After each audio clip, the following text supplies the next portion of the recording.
Hi everybody! Hi! We are back. We've risen from the dead. And surprise, not a bedroom. Also not a hotel room. No, we're in our home. We're in our home. We finalized our move to Vegas. We're gonna see if you like it here. It's quite a nice place where we ended up for the moment being. And we came back from Egypt. The last time we talked really from Egypt.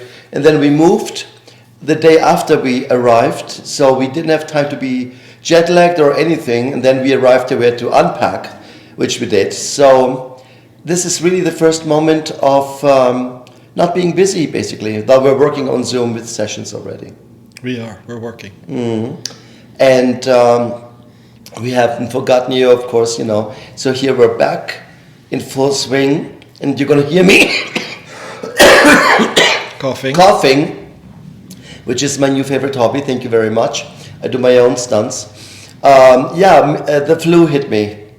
And so, my bronchial stuff is usually my weak spot. So if you hear me hacking from time to time, that's just me, and so just ignore it. Foster, what are we going to talk about today? Well, you brought up an expression about drama. Mm-hmm. Do you want to say something about drama needs an audience, or how to overcome inner pain. We have dealt in the last couple of weeks, really the whole year, with the experience of people going through their own inner shadows.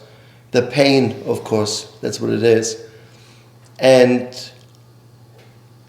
to my surprise, how much they love having an audience when the drama plays out. It's never something personal or private. It always seems to happen with like 20 people around who are not involved in any of this. But we had a couple of experiences where people felt that our presence, especially our first tour, was like a stage to play out their whatever it was. Their dramas, right? And that's where we are at this point at the end of the year. Really trying to give you guys a little understanding about how we would approach inner drama. And one advice I want to give you right from the bat off is, don't overshare anything that goes on with you emotionally. It's not always necessary. It's not always helpful when you're in a certain pain and you run around sharing it with everybody who might or might not have any business with it. But the more energy you're drawing to it, the more attention you're drawing to it, the more you're feeding that pain. That means I feel for a certain time you will feel better, but then, the pain needs the food. And in shamanism, pain is a very different concept. But food is energy. The food is energy. So when you're feeding it with attention, and if you give too much attention to your negative habits, they tend to grow. The more attention you give to your own internal pain, the more internal pain you will get. And that's for a reason: to expose it, to draw it out, to face it, to face your own beliefs about that pain, to dialogue with it, to understand it. And then once that is done, there has to be relief. And relief from that pain. And if there's no relief from that pain, and you're just creating the next trauma and the next trauma, that's an indulgence. Right. And you're feeding the pain. That's what you're talking about. Well, I think, like Foster says, the reason why we get sick in the first place is because we don't live an authentic life. It doesn't really matter what the illness is. For me, when I look back as a gay man at the time when I grew up sexually conscious, it was the 80s, and AIDS was in full sway. I mean, it was everywhere. So I grew up with this very, very safe sex mindset, basically, because I saw so many people die. Which, let's be honest, it's not just a gay illness, because it affected pretty much everybody. But I was wondering, in retrospect, if I look at it, what purpose AIDS had, what it did. It revealed the truth clearly people who lived in the closet or lived in big cities or lived, an anonymous life for whatever reason. They got literally exposed because in that time AIDS was a gay illness, right? Like what they're trying to do now with monkeypox, that it is a gay anal sex illness, and it's not. You can pick it up from children basically because they're Like not the cleanest, right? But it's that stigmatization of illness, and in retrospect, AIDS forced a massive generation out of the closet basically, and today's experience of the gay population to the greatest degree is much more open and much more accepted because this generation now that is coming to terms with their own identity really lives very different kind of lives, very open, very, very public lives at times. I mean, look at social media, TikTok and so on. That wasn't very, very present in the 80s, in my experience. And suddenly an illness comes out and draws the pain of not being who you are, of not living an authentic life, and basically transmutes it, if you want. And that's what illness does. It transmutes pain. And COVID was not much different. COVID was not much different on a global scale. It brings up a situation in somebody. In other words, the illness says, I'm not supposed to be here. I'm not normal here. And so it translates to what you're living is not authentic or is not who you're supposed to be. It's like Foster says, a reflection of what's going on. So to be authentic, this is quite a huge issue for people. Who am I really? And so if you're lying to yourself in any way, or you're keeping secrets about yourself to everybody around you, if you have too much of an accumulation of secrets, especially for a family or for loved ones or for a partner, it can erode your authenticity. Your authenticity certainly will get eroded when you make too many compromises. When you're in business or you're at work and you're compromising your values and your integrity too often. That will eventually hit you back as an illness. When you confront your authenticity around somebody and you're boasting or you're telling people lies about yourself that you haven't yet achieved. That's quite common. And then you inflated yourself to such a high degree that you kind of have to come down to reality and realize and accept yourself as you are. So really large part of life is self-acceptance for all your flaws, for all your human flaws. And that doesn't erode authenticity, that creates authenticity.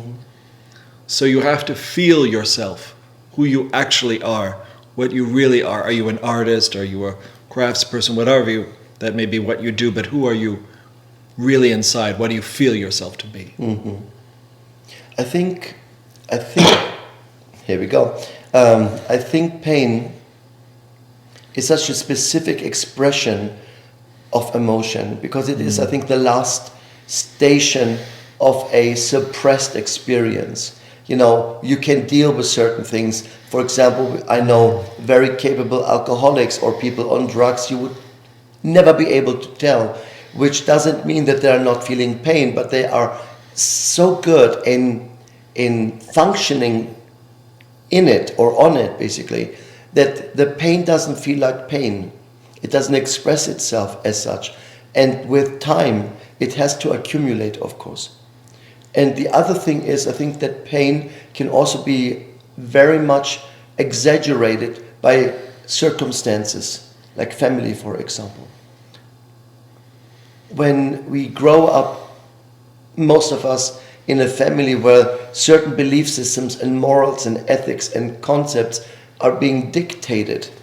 And as so often we hear, if you don't follow my rules, you can leave. Or if you don't abide by the rules of my house or my opinion, then I'm going to throw you out. Again, if you're gay and I don't understand it, you have to go. And if you're dealing with people, I had friends in Germany who had black boyfriends there, and the horror of fear of they could maybe find out. You see, when you're growing up in an environment like this, it is a painful outcome in the end of the day. It has to contribute to something that you're not supposed to do, not supposed to be, no matter how you feel about it. And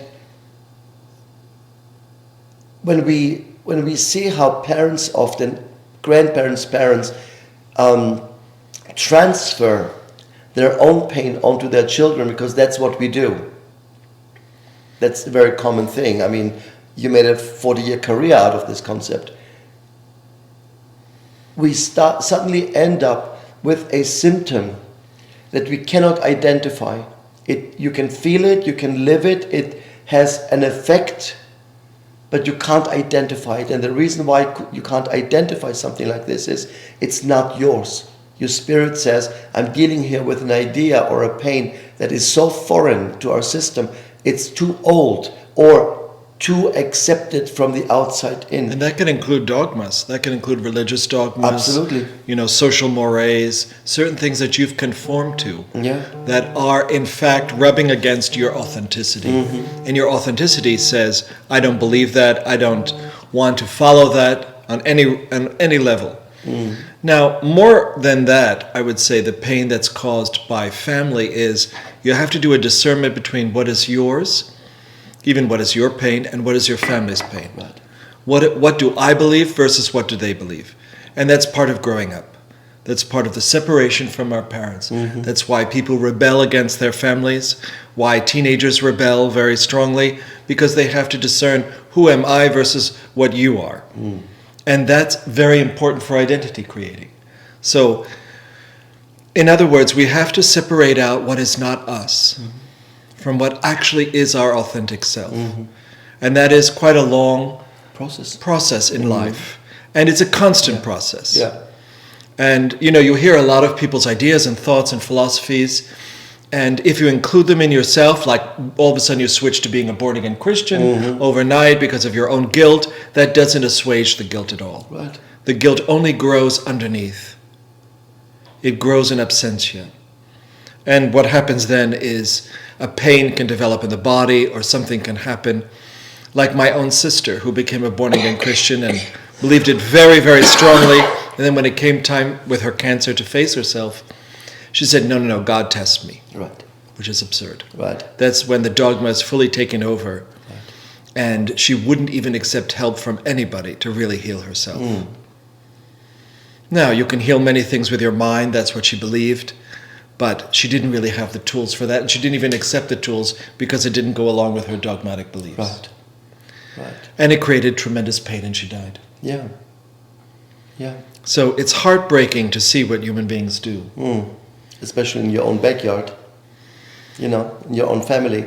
But in the end of the day, what Foster really means, and very, very correct, is when you are convinced that you deserve your pain, I tell you, there's no way to break through this, no therapy, no healing, because the conviction really, like in this case, is something like, especially in a religious sense, is seen as a test, that you're being tested. Of course, you would ask yourself, why would a loving, allegedly loving higher being want you to suffer, to test you? Test you in what?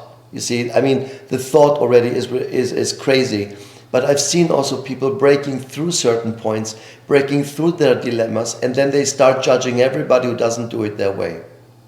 And so the sources of pain can be, of course, childhood, can be, of course, our upbringing, can be relationships. They are a great source of pain that accumulates with time. And then when we bring spirituality in, or, I've met people who are very spiritual, and once you listen to them over dinner, you think they're just the most judgmental pieces of shit possible. I mean, you would be surprised the big names I had dinner with, and that you think are so great and so amazing, are the biggest arrogant pricks you can imagine. I'm not naming names, but, I know. And you would be surprised. Well, my sister was very judgmental at the end. She believed she was right, the Bible's right, she took everything literal. And she married a man, and her marriage was kind of faltering. So she became a born-again Christian. She converted him. And so that's how they stayed together. Right. Because she didn't want a divorce. She didn't believe in divorce. So then she had 6 more children in order to sustain the relationship, more children to keep the man. But underneath it all, she finally said to me, we really don't get along, my husband and I. And it was there at the very first child. It was there at the very beginning. She talked to you. And she talked to me, and I explained to her, well, you're Miss Know-It-All, and you always think you know everything. And it's now playing with your dogmas. And at this point, you're getting harder and harder to approach and harder to talk to.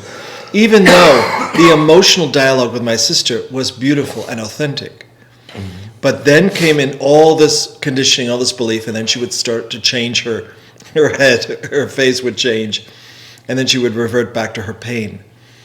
The pain that she could not be authentic in her relationship. And she died, literally overnight. And she said to me before she died, I cannot change. It's too late for me. Yeah. So here we get into being authentic versus just, indulging the pain. And in this sense, she's indulging the pain because of a belief system. And expects a reward at the end. Absolutely. God will, in Islam, when you are a terrorist, you get 72 virgins. Blow yourself up with other people, you get 72 virgins. Same idea. When religion offers a reward system to justify pain, you need a new religion, really. Yes. But we are also in a place where we have to understand how infiltrated, normalized pain is. When we see often judgments, especially now on social media, everybody's out there, and giving their 5 cents to something that that doesn't even matter in their lives. But here they are sharing their opinion, and that's what social media is for in the end.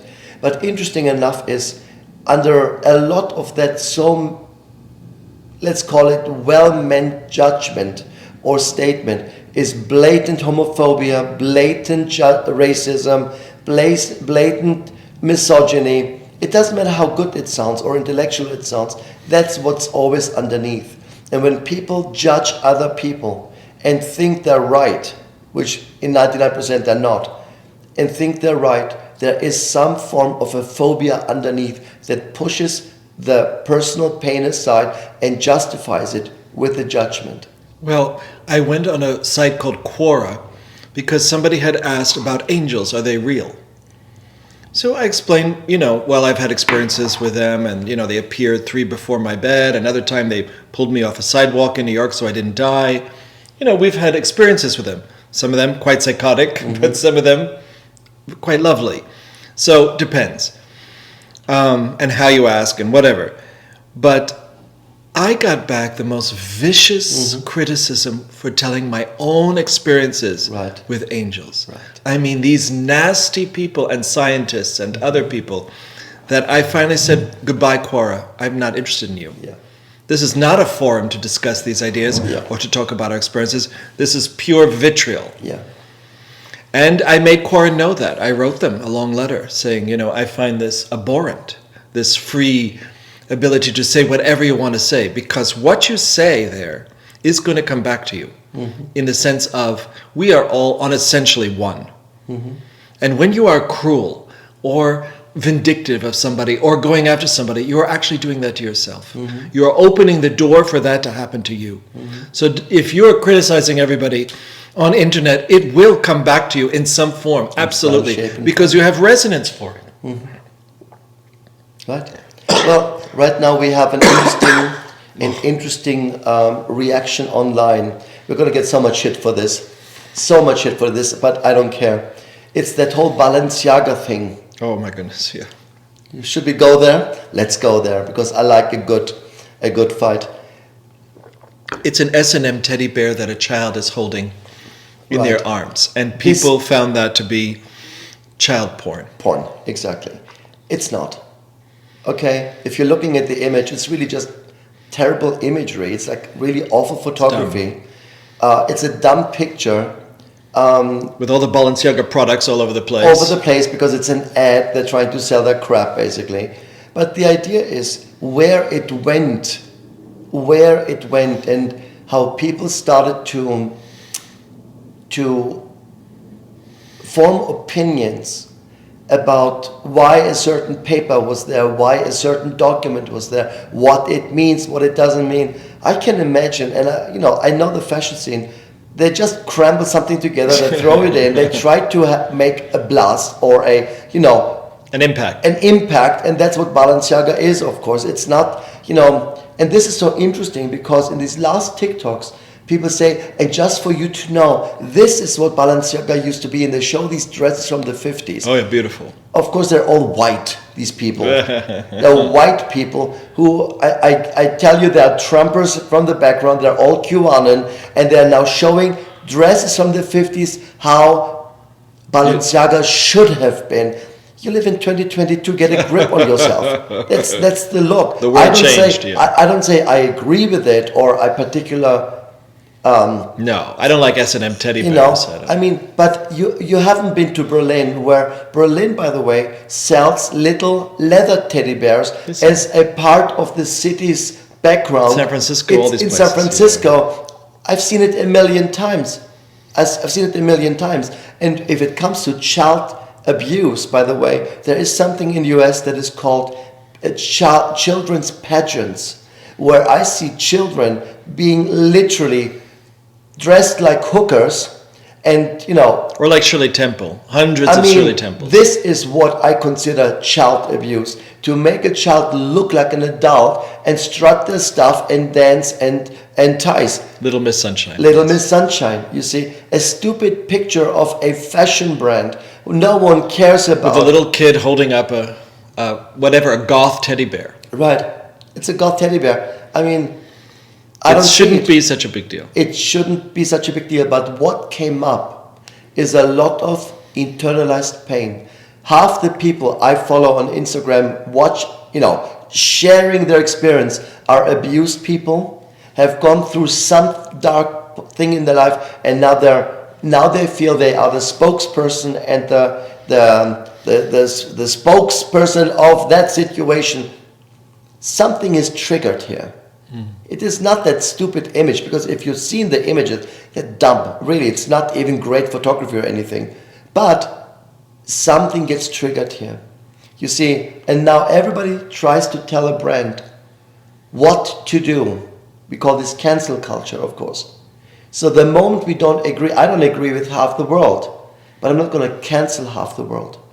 You see, I'm not going to cause that pain. I'm going to withdraw and say, well, then I don't need to buy that brand, or I don't need to deal with it. Choice. But the idea to get out there and comment on something and really build a voice that is like a Frankenstein voice. It's a million people who basically chime in for the same thing. It's crazy to me. It's really crazy. It's cruel. It's somewhat cruel. And it's somewhat cruel, It says more about the person than it says about Balenciaga. Absolutely. Absolutely. Again, we're not saying... that the pain is not necessarily authentic or whatever. Exactly, because it is. But that uproar is not justified. That image is not justified. It's just a stupid picture of a little teddy bear. And of course, a lot of what you hear is, this is all... gay stuff. And then, it's gay stuff. It's gay teddy bears. It's gay BDSM. I'm telling you, it's just homophobes who found a new hobby for the weekend. That's all it is. There's nothing else here. But true internal pain very often will numb you. I can't imagine, and I've never experienced people in true internalized pain going out in the world and sharing it with everybody as such. It numbs you. It paralyzes you. It keeps you invisible. And once people break through truthfully through their pain and start to come to terms with their true authenticity, that's when you see a blossoming. Because abuse is when power is used to steal from another what can only be given freely. Right. So in fact, you have a lot of people who are abused sexually who come to us in private, and then we work with them. Yeah. And it takes time. We even had pedophiles, many of them, who came to us Right. in order to work on, why do they have these Why obsessions? am I doing this exactly? And the search for the authentic self can be very buried. You might have many things buried over it, a kind of layers of darkness and numbness, as you were talking about, where they can't feel anything. Right. And to make them feel something, very difficult. So you try to find the original trauma, and that can be quite a thing. Yeah. So abuse happens, of course, in all of our lives, in one way or another. Even school is a form of abuse. School systems, we hear it every day. Also, a form of pain and abuse is our race, our color. I have Our own peer groups, their own competitiveness between men, Absolutely. especially in business. Absolutely. And now women. I mean, I have black friends who, on the height of Black Lives Matter, said you can't imagine what it is like to be black in this country. And I said, I cannot compare, but I can understand it. And said, how can you? I said, because I was an immigrant child in Germany who basically was the wrong white, and I know some of my friends can't even believe what I'm saying, but I did say I've been bullied for most of my school life, basically, because people used to say, especially after the wall came down in Germany and Germany reunited, all I heard was, when are you finally going back to your own country? And I speak better German than most Germans, basically. But that was a very blatant thing. I remember xenophobia throughout pretty much all my childhood, and I'm white and I have blue eyes and I used to be somewhat blonde, so I would fit in very well, but I would be pinpointed out in any occasion, and I heard it up to in my 30s, basically, go back to where you came from, you see. And this is, again, somebody who was young, not even an old person, and said, well, they're going to die, they saw the war, and here we go. These were people who literally were my age and spew this kind of hate and spew this kind of judgment. It's not so complicated. Again, even the Gnostics talked about how the fact that the Bible and the God of, Allah and the God of the Hebrews and the God of Christians is a false God. It's a false God. It's a violent God. It's quite a negative God. It's a punishing God. Yeah. And it's a false God. Right. So I think when people worship that or they follow it and they build societies upon it and they think that's what is so Christian, that's Christian values, whatever. There are positive things as well, but this is not the God that we're talking about here. No. It leads the whole society to greater violence. Yeah. It leads the whole society to a breakdown in social order. But that is the actual God itself, because you are promoting that God from the Bible, which is not all loving. Right. And not at all. Not at all. And I think we all have to admit that we've been following the wrong God home. And that we have to empower ourselves to find out what is the true divinity. And of course people go, Jesus followed, the Melchizedek path, right. So he followed the true God. And that the New Testament is true God, whatever. I don't know, because people still are following the Old Testament God. And I see that in Baptist circles, I see that in born-again Christian circles with the same hell and brimstone idea, which is, again, you preach that's what you're going to get in the world. You're creating a hell on earth. Yeah. And this is why the world is so much in pain. It's in pain because where are the opportunities that we should have of original blessing, or of positivity, or of the grace of women, or the grace of the feminine? Right. They didn't even want to talk about Mary or the Madonna or the Black Madonna or any of these things. They never wanted the feminine. They wanted to exclude her. How many people know anything about, Eve's daughters? They know mostly about, Eve's sons who again killed each other. What can you say? Well, Cain at least killed Abel. And that's what people focus on. You understand? So that's a kind of drama. You've been taught for centuries to focus on the drama. Yeah. And that's what gets attention. Yeah. You focus only on the wars and who are the victors. And you forget everything else. And maybe that's being corrected now. Because all of us are starting to remember that there were so many genocides. And that many of us come from different genocides. You know, our own families were murdered by Turks. And my own ancestors, you know, led Greece to independence. You know, just so that everybody wouldn't be killed. And they were courageous and whatever, but do I believe in that kind of violence or whatever? No, even though I come from these people. You know, even though Alexander the Great went across the world and had this huge army and was very advanced, was also cruel. Even though he created all this incredible, you know, a higher culture, it didn't necessarily work in the end. It did unite the world, but does it work? That's what we ask ourselves now. What will unite us? I think that the way through pain or the healing of pain is unity. It's really unity, you know, and not through judgment, but, you know, by coming together and then giving a solution.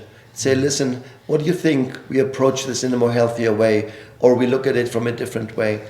Because canceling something these days doesn't make it go away. It just means it comes from another corner. Same as a thought form. Right. You can't just say cancel that thought form. No. It doesn't go away. No. You've already created it. You created it. It has a life. Right. Beyond you. Any thought form that you create cannot be cancelled. There's no way. That's not how the universe works. You know, once you send it out in the universe, it keeps going. And that's what can cause pain as well, by the way. You know? And again, we talk about justified pain and even legalized pain sometimes, you know. But ultimately, it will always hinder you from living an authentic life. Always. In my 30 plus years of experience, that's exactly what it showed me, is how much work it takes, especially you over the years, to get people to live an authentic life. Because, you know, it's like peeling off an onion, basically. It's layers and layers and layers. And then they come to this, oh my God, that's who I am, and that's what I wanted to do, and that's what I want to express. What are you leaving behind in the world? You know, what is your legacy, basically, right? I get very disappointed in people when they don't come to work through these layers and to find their authentic self, that they think they're so great already. Yeah. And then I have no time for them. I actually don't give them the time of day. It's especially the generation of the 80s, you know, beginning 90s, when the parents came with their little rats, basically, and said, isn't that an indigo child? Isn't that an indigo child? And said, well, not necessarily, but, you know. Or a holy cow child. Or a holy cow, as I call it. You know, isn't he special? Isn't she special? I mean, that's when I saw the first time obsessed parents with the need of their kids to be something unique. These kids are now mid-30, and I tell you, 99%, no manners, completely over their head with everything, rarely accomplish something, you know, but they think they are God's gift to the world. And that's what this whole nonsense crystal rainbow children has created, a society of kids who basically think that living on TikTok is real life. They feel entitled. Absolutely. Another issue is when you lack spirituality, or you lack depth, or you lack values, or you lack some basic core self.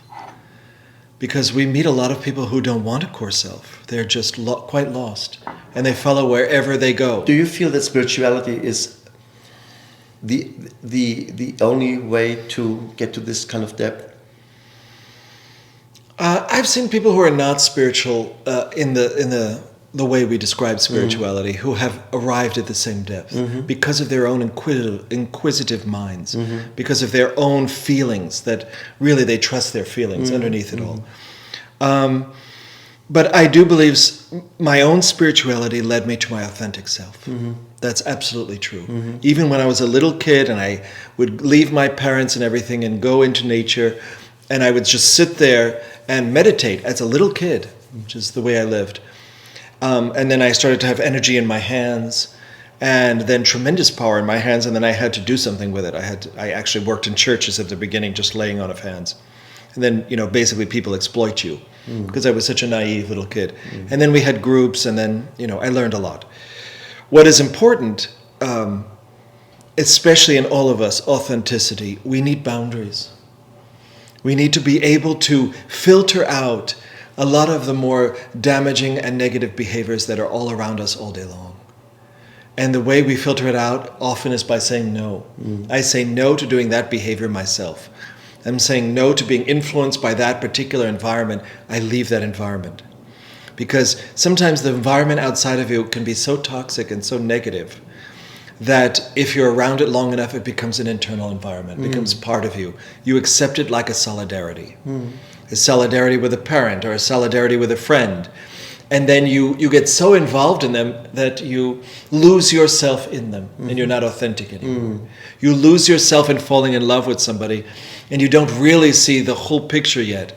Their shadows, their faults, whatever. Because real love is to accept all of that, both sides of a person. Now, and as you grow to know both sides, you can only learn to be more authentic with yourself and more accepting of yourself around another person. Instead of expecting them to be the ideal all the time, expecting them to be perfect, of course that's a doomed relationship, or that they choose something over you. Like they choose their sport over you, they choose their friends over you, or they choose their parents over you. Whenever you feel demeaned like that, instead of just creating a drama around it, it means it's time to leave. It means either this gets confronted and we talk about it, or really you've made up the mind and you've already felt it. They don't want you there. And maybe they don't even know that they don't feel anything. They don't feel anything for you, whatever. They just go for the solidarity with their family, with somebody else. And that kind of rejection can be very cruel, Christos. And we see that everywhere when relationships are ending.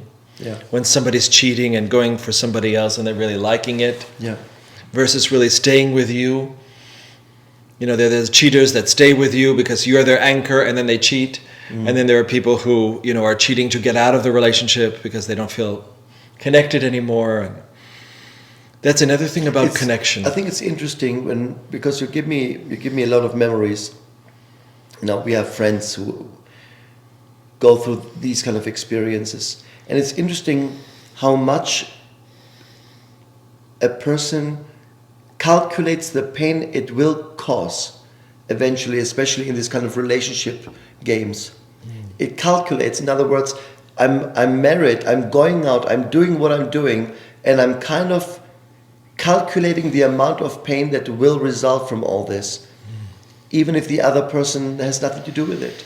You know, I think that the willingness and how calculative people have become when it comes to causing pain, especially, you know, that's how I watch it. Because when they talk about it, I mean, people tell us everything, and you know, I tell them what they don't know, they should tell. But it's really fascinating when I say, "Do you understand how painful that can turn out?" And said, "Yep." And you know, I might be able to diminish the pain, but I'm definitely okay with the pain I cause. Where do you start? Where do you start with that? You know, it becomes something that is has reverberations. You causing other people's pain causes more pain, So really, you're at fault. Right. You're at the beginning of it.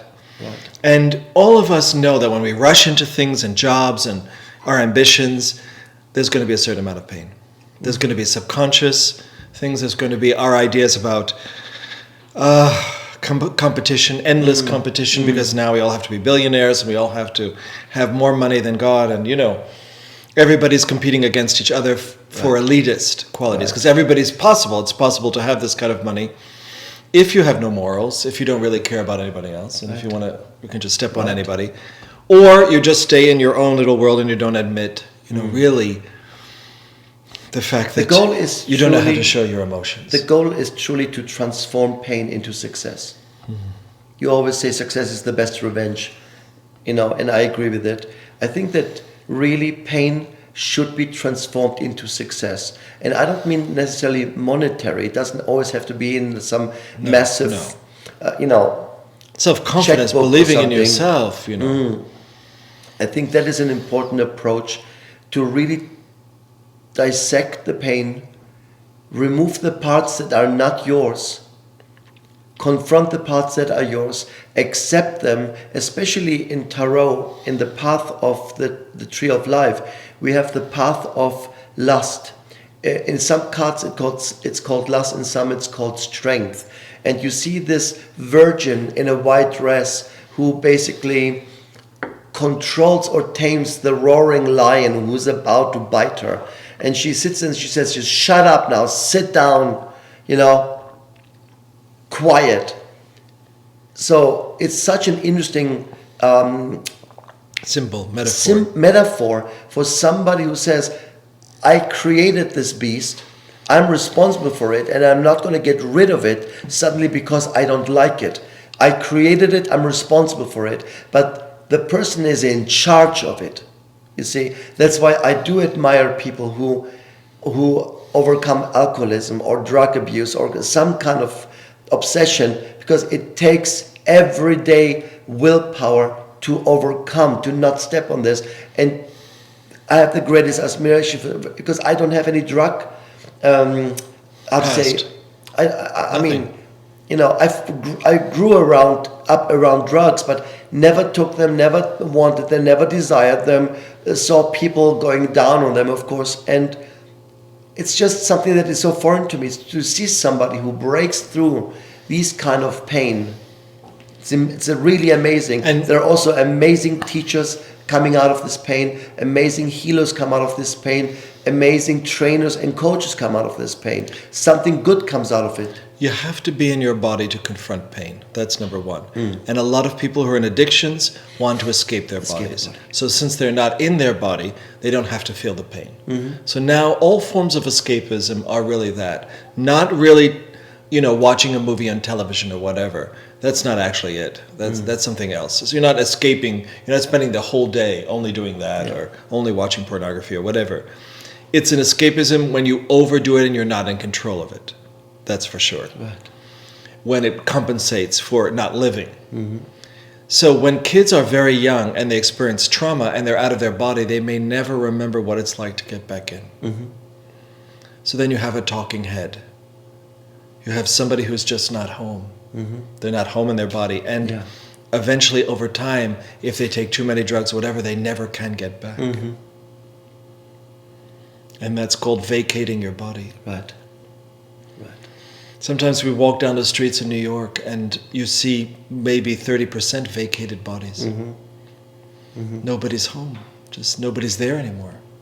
Internalized pain is very prevalent in the world. I mean, it's one of the staples of our work, people in pain. But it's also amazing to see how much unknowingly or unconscious people feed the pain, justify the pain, and then judge everybody around them who doesn't have an understanding for it. We want a solidarity. People want a solidarity with pain.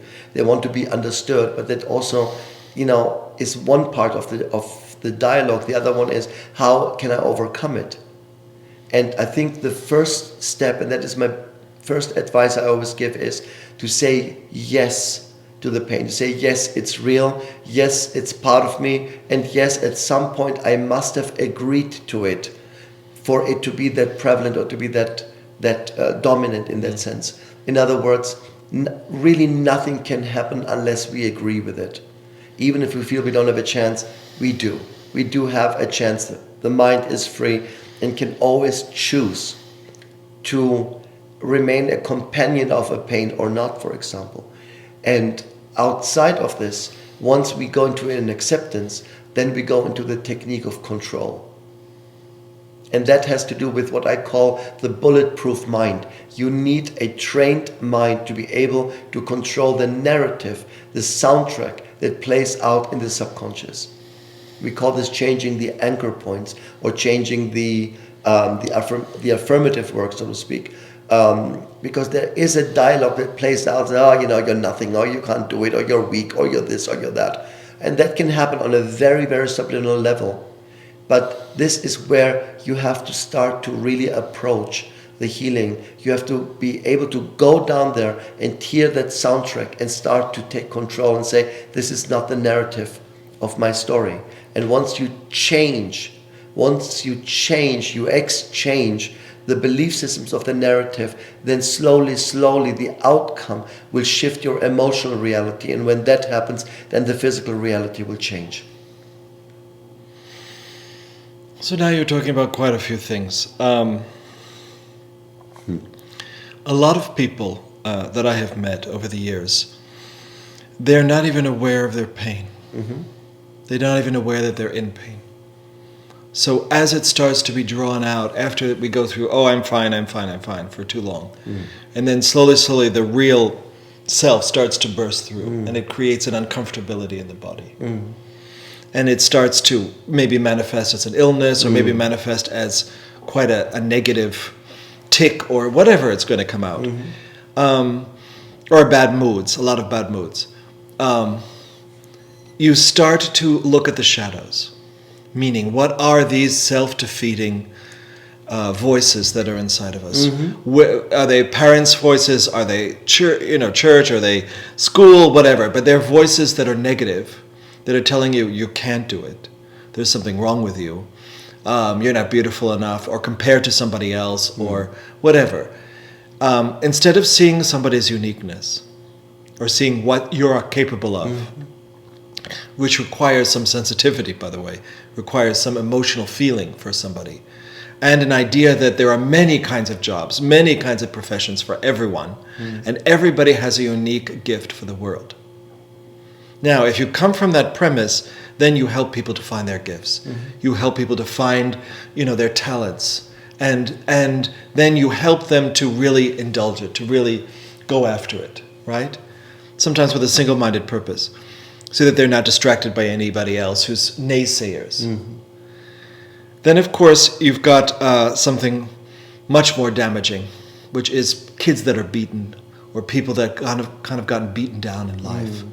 When you had the belt, or you had somebody who physically put their negativity and their self-defeat into you. So when somebody's beating it, they're beating a thought form into you. They're beating their belief systems into you. And then you somehow absorb it because you're in a vulnerable moment, because you're scarred, because you're being broken into, literally. And that's what happens when you're around a certain social group and they try to break you down so that you're more like them. And sometimes, you want that, you want to go to a higher social group, whatever you believe. But some people, no, they actually get broken down to the point where they really can't function on their own. Around a partner, around a group of people, around a company, whatever. And if you're in a company that breaks you down to that degree, a corporate life, you have to question that. But we also see, or I see quite often, that people who manage this kind of experience, they also live a double life. Yes, there's a double life. There's a double life in it. I know people you would never. We know a story, a quite well-known story when we lived in LA, of somebody who was the most conservative-looking, acting person you can imagine. He was an anchor on our local news. A really, really sweet person, very kind, and so on. We've watched him for years. I mean, I tell you, the most exciting thing about him was his skin color, which was beige. A really normal person. Turns out, he died under really terrible circumstances when he was in a seedy hotel room in some terrible area in LA, and died under drugs and sex games, basically, with another man. He was married, had kids. Had kids. So it's a very famous story, and but we were all shocked.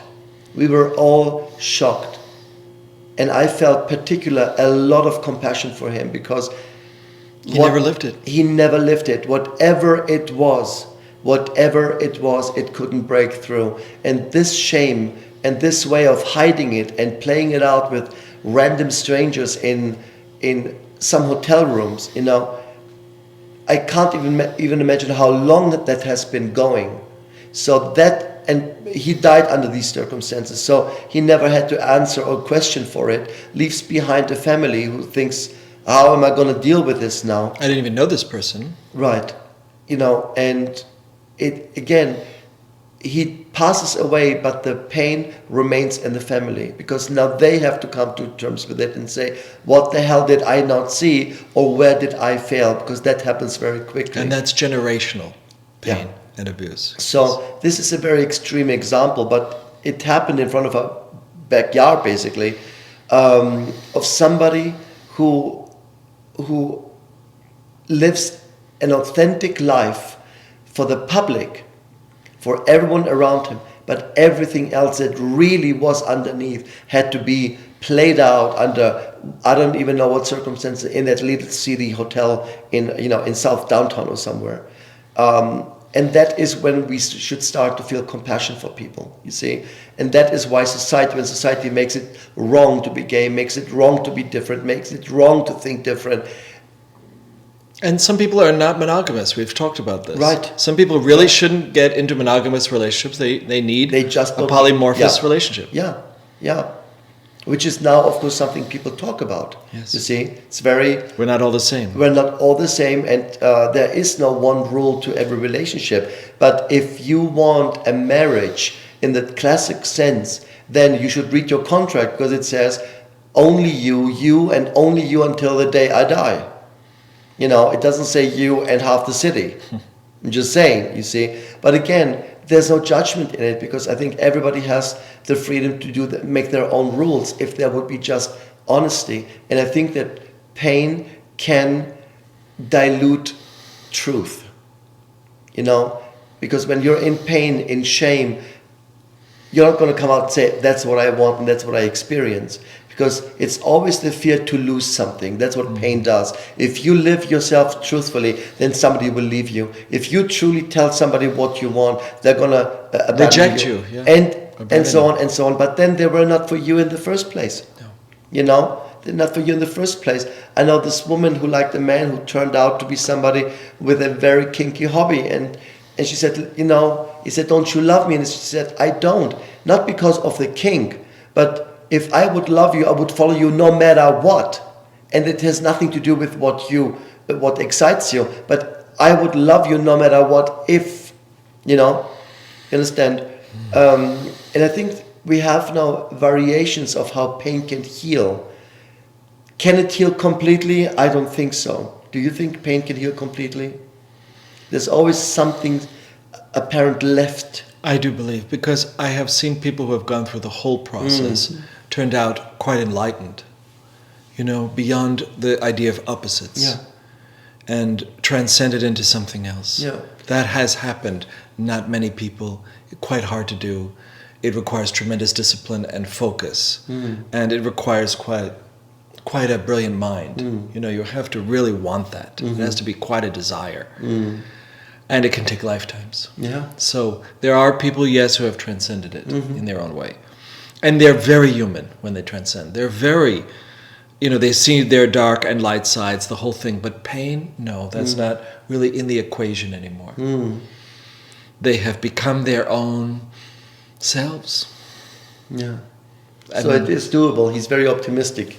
You see, he's really optimistic. But it's rare. It's rare, but it happens, and it's doable. I think the reason why we brought this as a subject is, I can tell already that 2023 will be quite a painful year. The pain of truth, or the truthful pain, depending on from what side you're coming. And I think a lot of truth will reveal, and a lot of honesty will break through, but it will cause pain, of course, because the truth of one person is the pain of another person. But in the end, authenticity and living a very truthful life, I think that is priority. You cannot just please everybody. No. There's no way. We know men and women who live double lives, really, and we say you don't need to live it because it doesn't change your responsibilities that you have towards a family or children or your life, but you cannot sacrifice something that serves you, in order to keep something together that shouldn't be kept together. It's what Forster says, if you're not happy in a marriage and you're going out, then you shouldn't be in a marriage. But also don't steal the time from your partner and the chance to become happy. It's a really simple concept. Yeah, that is the idea. Many women came to us because their husbands ended up becoming gay or bisexual and left them. And they felt, this is the man I loved all my life, and how did I not know? And how could I have not known who they really were? Yeah. Well, people hide their secrets very deeply. And if we don't bring the opposites together, if we don't bring in all the different sides of ourselves and different selves, I don't think we're one self. Right. I think we're a group of selves that Yes. come together that form a nucleus. So, and that nucleus really allows us to be much more flexible with all these different voices. Yeah. But of course, some people cannot accept all these different voices and the diversity inside of them. They try so hard just to listen to one voice, whatever, and that makes them quite psychotic.